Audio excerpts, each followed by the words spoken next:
যে কোনো সময় কারো হঠাৎ করে মাথা ব্যথা করতেছে, খেয়াল থাকতেছে না, প্রথম কাজ হচ্ছে একটু পানি খেয়ে ফেলা। কি কাজ করা? পানি খেয়ে ফেলা একটু, কি এটা 1 নাম্বার। 2 নাম্বারে যেটা, আমাদের ব্রেনটা কিন্তু অক্সিজেন দিয়ে চলে। কি দিয়া? অক্সিজেন। আমরা প্রতি মুহূর্তে অক্সিজেন নিচ্ছি। কাউকে কি বলতে হয় যে ভাই অক্সিজেন নিও না, মরে যাবা? কিন্তু বলা লাগে? আল্লাহ অটোমেটেড একটা সিস্টেম করছে। তবে হ্যাঁ, একটা ভালো জিনিস আছে, সেটা কি?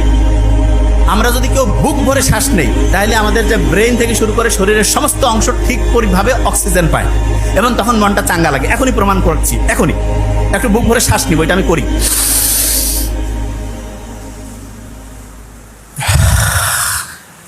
নাক দিয়ে নেওয়া লাগবে কিন্তু, হ্যাঁ।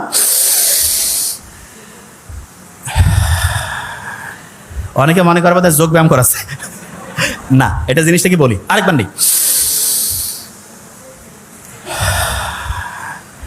আচ্ছা, ইসলামের দৌড় প্রতিযোগিতা, এটা ইসলাম খুব দৌড়কে উৎসাহিত করছে না? মোহাম্মদ সাল্লাল্লাহু দেখা যেত যে আয়েশা রাদিয়াল্লাহু তাআলা আনহার সাথে দৌড়াইতো মাঝে মধ্যে। দৌড়াইলে কিন্তু এরকম বেশি পরিমাণ শ্বাস প্রশ্বাস হয় এবং তখন আমাদের ব্রেন ঠিক পরিমাণ অক্সিজেন পায়। তাইলে এই যে দৌড় প্রতিযোগিতা, একটু একটু দৌড়ানো, এইটা হার্টের কোনো সমস্যা না থাকলে, অন্য কোনো প্রবলেম না থাকলে, এটা আমাদের ব্রেনের জন্য ভালো না খারাপ?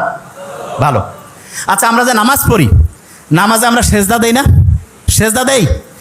সেজদা যখন আমরা দেই, শুনলে অবাক হবো, কপালটা আমরা মাটিতে লাগাই না? বিজ্ঞানীরা দেখতেছে যখন আমরা কপালটা মাটিতে লাগাই, যদিও এটা নিয়ে একেবারে প্রমাণিত না, কিন্তু ধারণা করতেছে, তখন হয় কি আমাদের এই যে এইখানে প্রিফ্রন্টাল কর্টেক্স আছে না এবং হিপ্পোক্যাম্পাস, যেই দুইটা ব্রেইনের রিজার্ভের মেইন জায়গা, পড়া মনে রাখার মেইন শক্তিশালী অংশ, সেই দুইটা শক্তিশালী হয়ে যায়। তার মানে যত বেশি সেজদা, প্রিফ্রন্টাল কর্টেক্স, হিপ্পোক্যাম্পাস